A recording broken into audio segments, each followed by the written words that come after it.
La lame du couteau trancha l'air avec un sifflement aigu, s'arrêtant à un cheveu de la gorge de Louise, tandis que le cri étouffé de Chloé résonnait dans la nuit andalouse comme un sanglot primal. « Tu ne la toucheras pas » hurla Chloé, ses yeux verts flamboyants de fureur, le corps tendu comme un arc bandé sous la lune pâle qui baignait les ruelles pavées de Séville. Louise, le cœur battant à tout rompre, recula contre le mur de pierre ocre, sentant le goût métallique de la peur sur sa langue, et murmura d'une voix brisée, « Élise. Pourquoi ?» C'était une nuit d'été étouffante, de celles qui collent la peau à la soie des robes et font danser les ombres des palmiers comme des spectres jaloux. Louise et Chloé s'étaient mariées 6 mois plus tôt, dans une petite chapelle nichée au cœur de l'Alhambra, où les fontaines arabes murmuraient des promesses éternelles. Leur amour, né d'un regard volé lors d'un festival de flamenco à Grenade, avait fleuri comme un jasmin sauvage, passionné, imprévisible, imprégné de cette sensualité méditerranéenne qui fait de chaque caresse une déclaration de guerre au monde.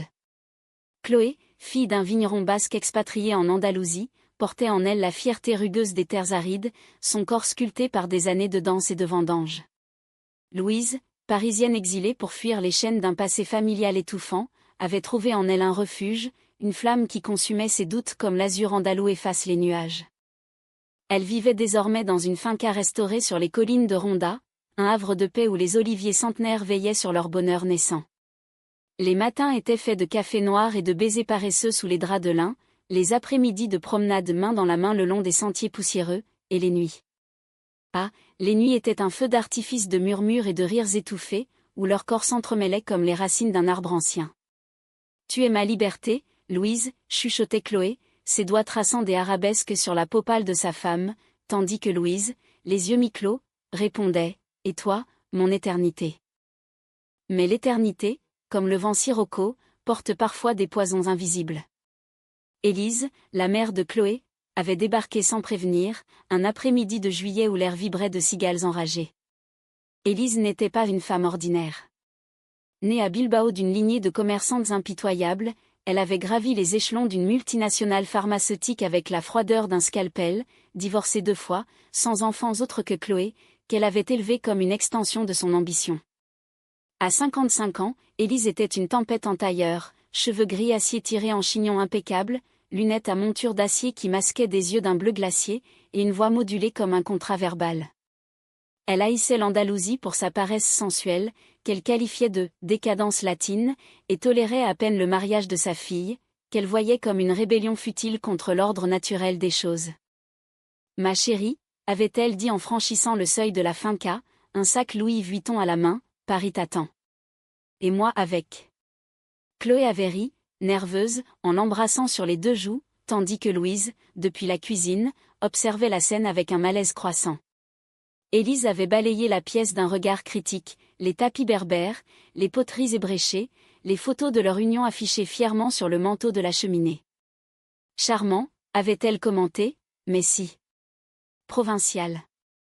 Ce soir-là, au dîner, sous les guirlandes de lumière tamisée, Élise avait commencé son siège, des anecdotes sur les galas parisiens, les opportunités professionnelles pour Chloé dans la branche espagnole de son entreprise, et des regards obliques vers Louise, qu'elle appelait « ta petite compagne », avec une douceur venimeuse. Louise avait senti le sol se dérober sous elle. Elle, qui avait fui la domination de sa propre mère, une avocate parisienne qui voyait en elle une déception ambulante, reconnaissait les signes, la façon dont Élise monopolisait les conversations, dont elle offrait des cadeaux empoisonnés comme ce collier de perles, pour rehausser ton élégance, Louise, ou comment elle murmurait à Chloé des doutes sur leur stabilité financière. Elle est charmante, mais est-ce une vie ? Chloé, loyale mais fragile, avait serré la main de Louise sous la table, mais les fissures étaient là, invisibles comme les veines d'un marbre craquelé. Les jours suivants s'étaient mués en une danse subtile de pouvoir. Élise s'installait pour 1 semaine seulement, mais ses valises semblaient peser 1 tonne d'intention. Elle emmenait Chloé à des dîners d'affaires à Malaga, la laissait rentrer tard, épuisée et ivre de vin Rioja, pour s'effondrer dans les bras de Louise avec des excuses murmurées. « Maman veut juste m'aider », plaidait-elle, tandis que Louise, seule dans le lit froid, fixait le plafond craquelé, se demandant si l'amour pouvait survivre à l'ombre d'une matriarche. La première fissure éclatante survint lors d'une fête locale à Ronda, où les rues s'emplissaient de guirlandes de jasmin et de chants gitans enflammés. Élise, drapée dans une robe noire qui soulignait sa silhouette élancée, avait dansé un flamenco improvisé avec Chloé, leur corps se mouvant en une synchronie hypnotique qui excluait Louise. Assise à une table rustique, un verre de sangria à la main, Louise avait vu Élise poser une main possessive sur la taille de sa femme, un geste qui n'était pas maternel. Le rire de Chloé, clair et joyeux, avait sonné comme une trahison. Plus tard, dans l'ombre d'un porche, Élise s'était penchée vers Louise. « Tu sais, ma fille mérite mieux qu'une rêveuse comme toi. Elle a besoin de structure, pas de caprice poétique. » Louise avait souri, les lèvres tremblantes, et répondu « L'amour n'est pas un contrat, Élise. C'est une flamme. » Mais cette nuit-là, pour la première fois, Chloé avait dormi dans le fauteuil du salon, prétextant une migraine, après une dispute murmurée sur l'ingérence de sa mère. Le couteau, cette nuit fatidique, n'était qu'un accessoire théâtral, un outil de cuisine brandi dans un accès de rage par Élise elle-même, lors d'une confrontation explosive dans la cour de la finca. Louise avait surpris une conversation, Élise pressant Chloé de rentrer à Paris, laisser cette folie derrière. « Elle n'est pas pour toi, ma chérie. Une passade, voilà tout. » Chloé avait protesté faiblement, mais ses mots sonnaient faux, comme un écho d'une vie qu'elle avait fui. Fou de douleur, Louise avait surgi, et Élise, théâtrale, avait saisi le couteau sur la table, le pointant comme une arme de chantage émotionnel. « Regarde ce que tu nous fais, » avait-elle crié, les larmes aux yeux vrais ou feintes, qui sait ? Chloé s'était interposée, arrachant l'ustensile des mains de sa mère, et pour la première fois, Louise avait vu dans ses yeux non plus de l'amour pur, mais une fêlure, le doute semé par des années de conditionnement. Elle s'était séparée cette nuit-là, Louise fuyant vers la chambre d'amis, le cœur en lambeaux, tandis que dehors, le vent andalou hurlait comme un deuil inachevé. Les semaines suivantes furent un lent empoisonnement. Élise transformait la finca en un champ de bataille invisible, des appels incessants à Chloé pour des « opportunités », des dîners où Louise était reléguée au rôle d'observatrice muette, et des nuits où Chloé rentrait imprégnée d'un parfum de tabac et de regret. Louise tentait de résister, de raviver la flamme avec des promenades au bord du Guadalquivir, des lettres manuscrites cachées sous l'oreiller des mots en français, sa langue maternelle, plein de poésie baudelairienne, « Ton absence est un vide que seul ton retour peut combler. » Mais Chloé, tiraillée, répondait par des sourires forcés et des excuses, « Maman s'inquiète, c'est tout. » Un soir de vendange, sous un ciel étoilé comme un manteau de velours, Louise surprit Élise fouillant ses tiroirs, lisant ses lettres intimes. Pathétique, murmura la belle-mère, un sourire en coin. Tu crois que des mots suffiront contre la réalité ? Louise, les poings serrés, répliqua, la réalité, c'est notre amour. Pas vos manipulations. Élise rit, un son sec comme un claquement de fouet. L'amour ? C'est une illusion pour les faibles. Ma fille mérite la force. Ce fut le début de la contre-attaque. Louise, usant de sa ruse parisienne, commença à documenter les intrusions, photos discrètes d'Élise vidant les placards, enregistrements de ses monologues dominateurs. Elle contacta un avocat à Grenade, un ami d'un festival passé, pour explorer une séparation légale non pas de Chloé, mais de cette emprise toxique. Mais le doute rongeait, et si Chloé choisissait sa mère ? Les nuits devinrent des veilles solitaires, bercées par le chant des grillons, où Louise se rappelait leur lune de miel à Cordoue, les alcazars secrets, les baisers volés dans les patios fleuris, la promesse gravée dans un anneau d'argent. Puis vint la trahison, sournoise comme un serpent dans les herbes sèches. Chloé, sous prétexte d'un voyage d'affaires à Madrid orchestré par Élise, disparut 2 jours.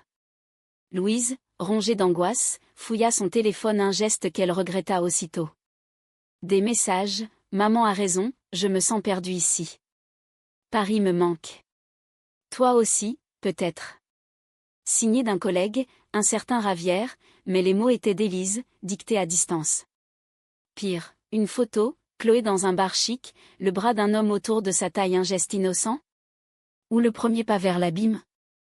Le cœur brisé, Louise confronta Chloé à son retour. « Qui es-tu devenue » murmura-t-elle, les larmes coulant comme du vin versé. Chloé, pâle, balbutia, « J'essaie de plaire à tout le monde. » Élise, depuis le seuil, observa en silence, triomphante. La pluie s'abattit sur Ronda comme une malédiction biblique, transformant les sentiers en torrents boueux et les oliviers en fantômes dégoulinants. Louise, trempé jusqu'aux os, courut vers la grange abandonnée au bout de la propriété, son chemisier collant à sa peau comme une seconde peau de regret. Là, adossée à une botte de foin moisi, elle pleura non pas pour la trahison, mais pour l'illusion qu'elle avait chérie, un amour andalou, pur et indomptable. Chloé, ignorant tout, dormait encore dans la finca, bercée par les ronflements discrets d'Élise, qui tricotait des toiles d'araignée invisibles autour de leur union. Le lendemain, l'air était lourd d'une humidité poisseuse, et Louise décida de contre-attaquer avec la finesse d'une espionne de Cocteau. Elle invita Élise à une promenade solitaire, pour discuter, femme à femme, prétextant une envie de réconciliation. Elles marchèrent le long des falaises de Ronda, où le vent hurlait dans le vide du Tajo, ce gouffre vertigineux qui séparait l'ancien du nouveau monde. Élise, en imperméable chic, foulait le gravier d'un pas assuré, comme si la nature elle-même ployait devant elle. « Tu es courageuse, Louise, dit-elle enfin, d'une voix mielleuse. Mais l'amour n'est pas une bataille. C'est une reddition. » Louise s'arrêta net, le cœur cognant. « Et si je refuse de me rendre ?» Élise sourit, ce sourire de prédatrice qui avait ruiné des carrières. « Alors tu perds Chloé. Elle est à moi, forgée dans mon moule. Toi, tu n'es qu'un caprice exotique. » Les mots frappèrent comme des gifles, mais Louise tint bon, ses yeux bleus dardant une lueur de défi. « Forgée. Vous l'avez brisée, Élise. Et je la reconstruirai, pierre par pierre. » De retour à la finca, Louise ourdit son plan. Elle écrivit à une ancienne amie, une psychologue de Madrid spécialisée dans les dynamiques familiales toxiques, et programma une session surprise pour Chloé sous couvert d'un « atelier de bien-être » lors d'un marché local. Pendant ce temps, elle raviva les braises de leur intimité, des dîners aux chandelles avec des recettes volées à un vieux livre de cuisine sévillane, des danses lentes sur la terrasse au son d'un gramophone éraflé jouant du Piaf. « Non, je ne regrette rien », ironisait Louise en riant, masquant son angoisse. Chloé, touchée malgré elle, se laissait aller, ses mains retrouvant leur chemin sur les courbes familières de Louise, murmure d'excuses se muant en gémissements de désir. « Pardonne-moi, soufflait-elle, et Louise, le cœur serré, répondait, « L'amour pardonne tout, sauf l'oubli. » Mais Élise n'était pas dupe. Elle intercepta l'invitation à l'atelier, la déchira en menus morceaux et confronta Chloé dans la cuisine, où l'odeur de paella mijotait comme un poison lent. « Une psy ? Pourquoi diagnostiquer ton hystérie ? » Chloé, les joues en feu, protesta, « C'est pour nous, maman. Pour guérir. » Élise posa une main sur son épaule, un geste qui se voulait réconfortant mais pesait comme une chaîne. « Guérir de quoi ? D'une vie ratée ? Viens à Paris avec moi, ma fille. J'ai arrangé un poste pour toi chef de projet, avec vue sur la Seine. Louise comprendra. Elle est faite pour les illusions. » Chloé hésita, ce fameux soir, alors que la lune se levait sur les collines. Elle rejoignit Louise dans le jardin, où les roses trémières ployaient sous la rosée. « J'ai peur, avoua-t-elle, la voix tremblante. Peur de te perdre, peur de moi-même. Maman. Elle me connaît depuis toujours. Toi, c'est récent, intense, mais fragile. » Louise, agenouillée pour cueillir une fleur, leva un regard implorant. « L'intensité, c'est la vie, Chloé. Ta mère t'offre la sécurité d'un tombeau. Moi, je t'offre les étoiles. » Elles s'embrassèrent là, sous les étoiles justement, un baiser salé de larmes et de promesses, mais au loin, Élise observait depuis la fenêtre, ses lèvres pincées en une ligne dure. Le chaos se profila comme un orage sur l'horizon. Élise, sentant son emprise faiblir, joua sa carte maîtresse, une révélation fabriquée. Lors d'un dîner tendu, elle produisit une contrefaçon habile, tapée sur un ordinateur anonyme prétendument écrite par Louise à un amant imaginaire à Paris. « Je regrette cette union forcée », y lisait-on. « Chloé est charmante, mais je rêve d'un retour aux lumières de la capitale. » Chloé, blême, lâcha sa fourchette, qui tinta contre la porcelaine comme un glas. « C'est vrai », murmura-t-elle, les yeux rivés sur Louise. Louise, outrée, nia avec véhémence, mais le doute avait planté sa graine vénéneuse. « Montre-moi tes mets, alors, » exigea Chloé, et dans la fouille frénétique qui suivit, Élise glissa un indice falsifié, un courriel effacé, restauré par ses soins via un hacker discret. La nuit s'acheva en cris et en pleurs, Chloé fuyant vers sa voiture, direction l'hôtel du centre-ville, laissant Louise seule avec Élise, qui sirotait son vin d'un air victorieux. Tu vois. Les illusions s'effritent. Louise, anéantie, passa la nuit à veiller, compulsant ses souvenirs comme des reliques.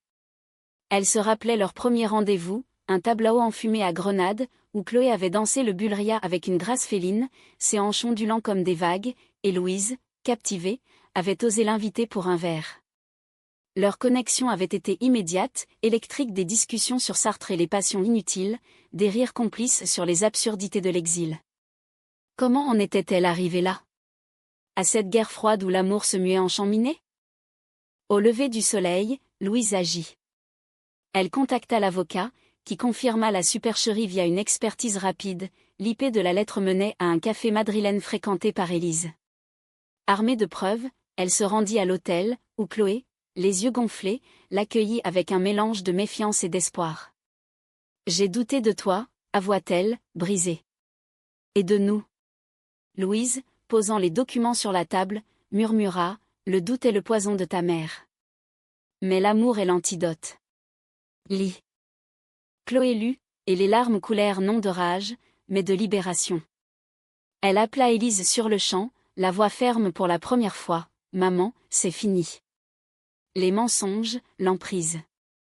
Je choisis ma vie. » Élise, au bout du fil, éclata d'un rire amer, « Tu regretteras, ma fille. » Les femmes comme Louise ne durent pas, mais Chloé raccrocha, et dans le silence qui suivit, elle attira Louise contre elle, leurs corps se retrouvant dans une étreinte désespérée, comme pour sceller un pacte contre les tempêtes.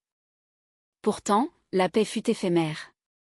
Élise ne capitula pas, elle contre-attaqua par la finance, gelant les comptes de Chloé, héritage familial conditionnel à une stabilité approuvée.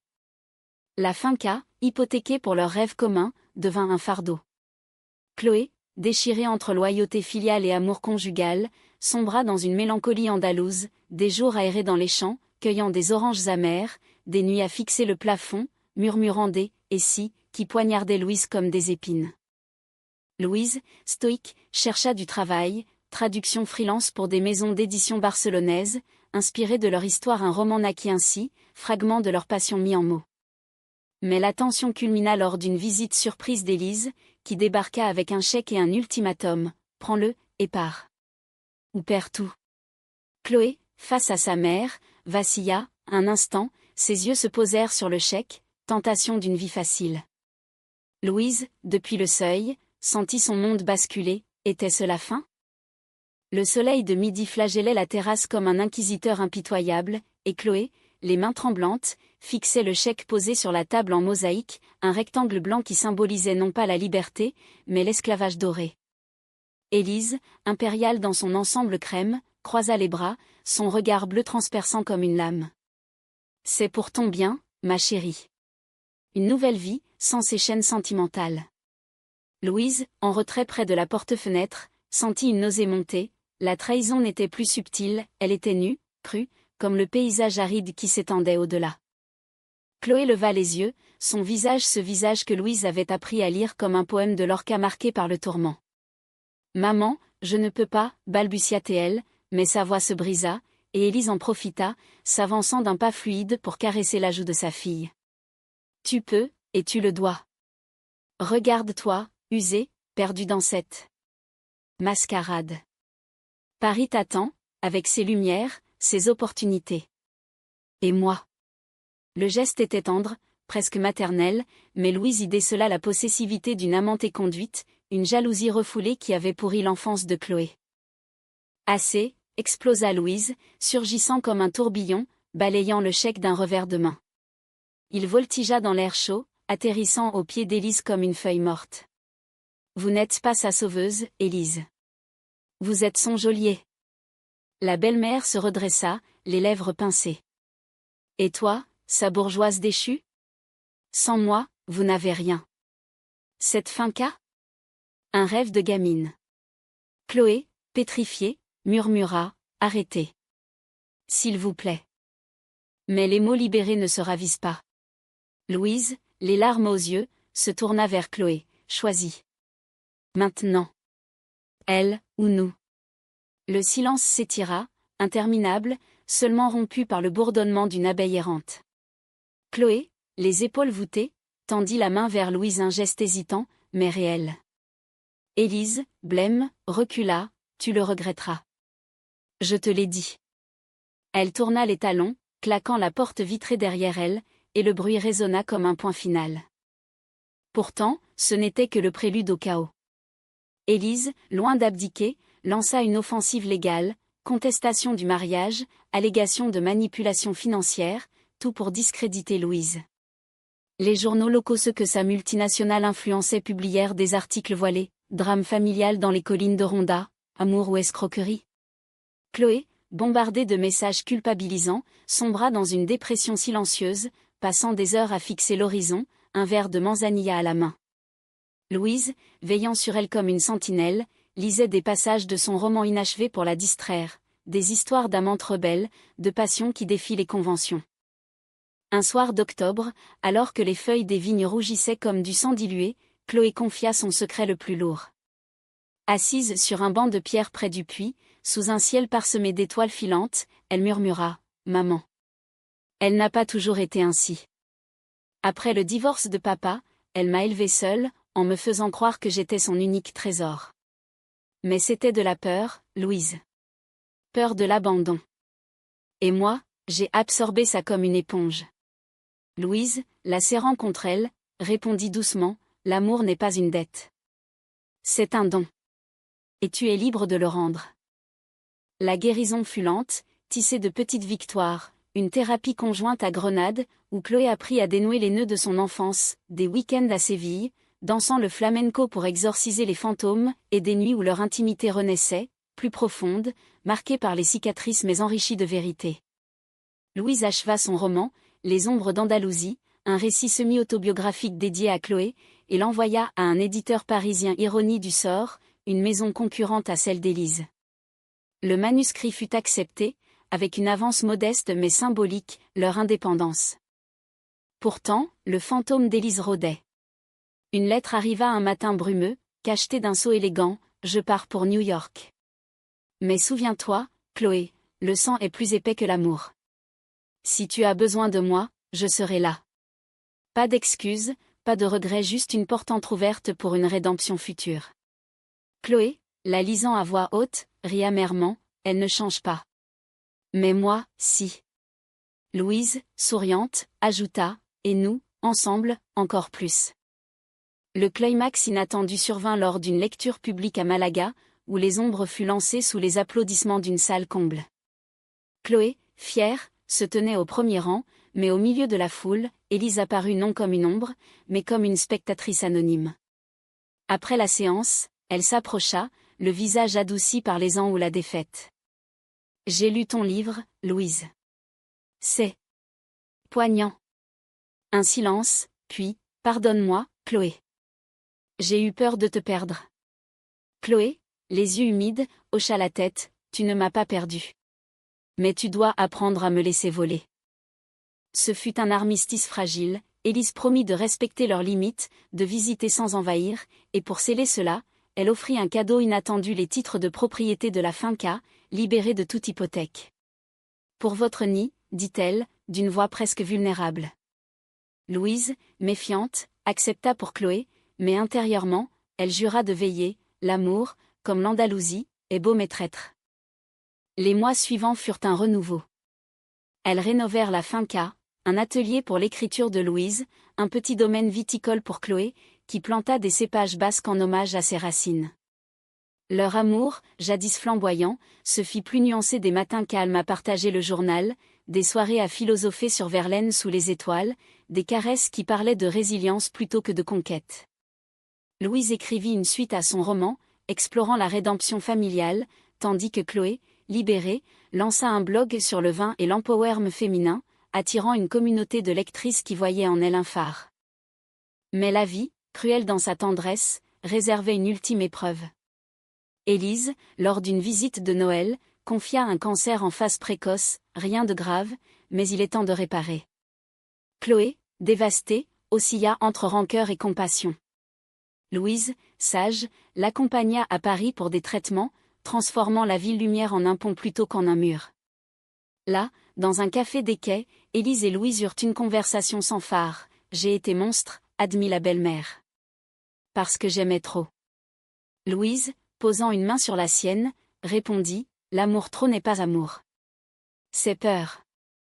Et la peur se guérit. » Le printemps andalou éclata en une symphonie de couleurs amandier en fleurs comme des nuages roses, chants de coquelicots ondulants sous le vent tiède et avec lui, une paix précaire s'installa dans la finca. Chloé, revenue de Paris avec des cicatrices invisibles refermées, se consacra à leur terre, vendange précoce, où ses mains calleuses pressaient les raisins avec une ferveur nouvelle, transformant le jus en nectar de résilience. Louise, à ses côtés, notait les arômes dans un carnet, notes de terre rouge et de promesses tenues. Leur mariage, jadis un feu de paille, devint un feu de bois constant, réconfortant, illuminant les nuits d'histoires chuchotées. Élise, diminuée par les chimiothérapies mais étonnamment humaine, envoya des cartes postales, vues de la tour Eiffel sous la neige, avec des mots laconiques, « Pense à toi ». Pas d'intrusion, juste un fil ténu reliant les mondes. Chloé, apprenant à pardonner sans oublier, répondit par des photos de la finca des verres de vin devant le coucher de soleil, Louise riant au milieu des vignes. « Elle change », confia-t-elle un soir, levée contre Louise sous un plaid de laine. Ou peut-être que c'est moi qui apprends à voir. Louise, embrassant son front, murmura « L'amour nous change tous. Même les ombres. » Pourtant, la BKCH où était-ce la catharsis? Culmina lors d'une visite d'Élise à la finca, en mai, quand les jacinthes embaumaient l'air d'une douceur enivrante. La belle-mère, voilée d'un foulard de soie pour cacher sa calvitie naissante, arriva en taxi, les mains tremblantes serrant un bouquet de lisses fleurs de pureté, ou d'adieu. Le dîner fut tendu, paella aux fruits de mer, vin de la maison, conversation légère sur le temps et les livres. Mais au dessert, Élise craqua. « J'ai été une mère monstrueuse », avoua-t-elle, la voix rauque. Pas par malveillance, mais par vide. Ton père m'a quittée, Chloé, et j'ai cru te retenir pour combler ça. Louise. Elle se tourna vers elle, les yeux voilés. Tu m'as haï, à juste titre. Mais merci. Ton livre m'a forcé à regarder en face. Chloé, les larmes coulant, prit la main de sa mère. On recommence? Pas à zéro, mais en mieux. Louise, silencieuse jusqu'alors, ajouta, la famille n'est pas sans ses choix. Et je choisis la paix. Ce fut un moment suspendu, où les trois femmes rivales jadis, alliées peut-être partagèrent un toast, à l'amour, qui guérit les fêlures. Élise repartit le lendemain, promettant des visites espacées, et la finca retrouva son rythme, aurore rose, siestes ombragées, passion ravivée par des escapades à Cadix, où les vagues de l'Atlantique fouettaient les remparts comme des amants impatients. Louise publia sa suite, Éclat de lumière, un best-seller modeste qui toucha des cœurs brisés en Espagne et au-delà, inspirant des forums en ligne sur l'amour queer et les mères toxiques. Chloé, forte de cela, organisa des ateliers, vin et victoires personnelles, où des femmes partageaient leurs histoires autour de verres rubis. Le dénouement, humain dans sa simplicité, se joua 1 an plus tard, lors de leur anniversaire de mariage. Elles louèrent une calèche pour remonter les rues de Ronda au crépuscule, les lanternes allumant la pierre comme des joyaux. Arrêtée au bord du Tajo, Chloé sortit 2 anneaux neufs en or blanc gravés de leurs initiales entrelacées. Pour renouveler, dit-elle, glissant celui de Louise à son doigt. Pas malgré les tempêtes, mais grâce à elle. Louise, émue, répondit par un baiser qui effaça les ombres, lent, profond, chargé de toute une vie à venir. Élise, informée par un appel vidéo, sourit à l'écran un vrai sourire, ridé mais sincère. Soyez heureuses, mes filles. Et pour la première fois, le mot « fille » embrassa les deux, un pont jeté sur l'abîme.